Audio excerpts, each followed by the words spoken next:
I met Al Winans. Actually, I met Al Winans through my dear friend Annie Minnerbroker. I don't know, 10, 15, 16, 18 years ago, I don't know. Back when she had her house in the Thomas. When she was a tax-paying citizen of the community. Oh. And she says, Al's going to be over my place spending the night. He's going to be doing a reading in town. You want to come by? I said, sure. So I come by, I got a gang of drunk people with me. Stop in, and it's hotter than hell in Sacramento. I don't know if you folks ever get up there. Al's sitting on the couch, white t-shirt, Levi's, socks on, like this, towel around his neck. I walk in and, Al Winans, how you doing? He says, hi, Bill, like he knows me for 100 years. He says, I haven't slept in months. So I guess if there's any way to meet Al Winans, he's going to tell you about his aches and pains first, so we can get that out of the way. Well, they don't talk as loud as you. Nowadays, I email him. I said, Al, I haven't heard from you in a while. How you been? Oh, my foot, my knee. I got a tendon over here acting up. My tooth, the goddamn dentist, that guy. So, this isn't a roast. They want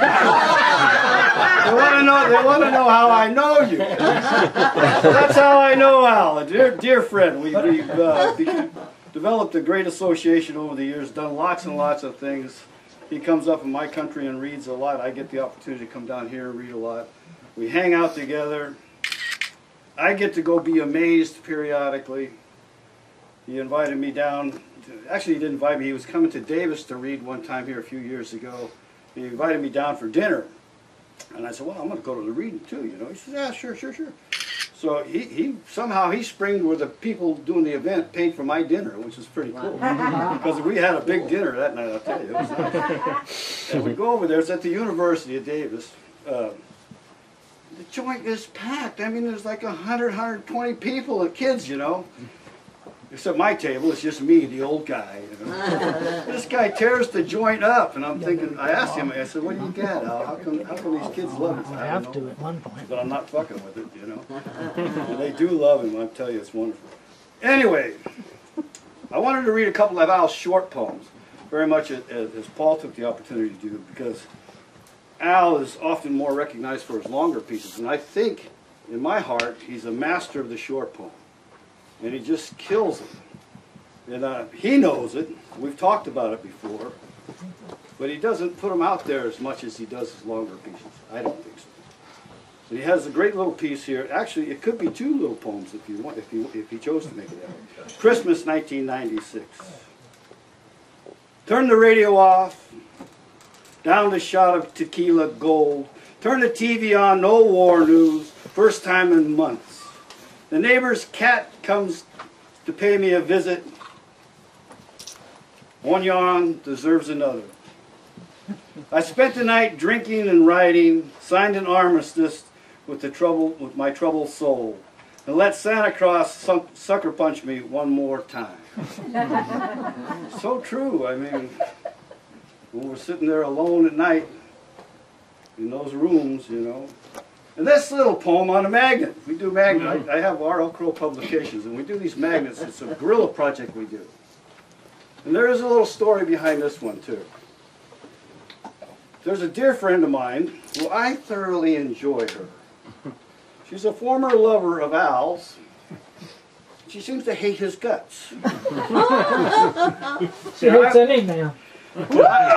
Could be. I'm not going there. But Al was doing a book of love poems. Love Zero. Love Zero. And they're wonderful poems. And I kept bugging him, when are they going to come out? When are they going to come out? When are they going to come out? Oh, geez, I got this problem, I got that problem, I got that. So I think he compromised and sent me this poem. And it's not even about her.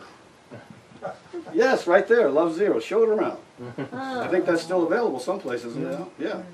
He sent me this poem just to shut me up, and it's not really even a love poem. It's called Bedtime Poem. By the way, pass these around. Take them. They're free. Here's a bunch. The refrigerator magnet. We're told not to put them by your cell phone. If you do, I don't care. Or the Muni, Yeah.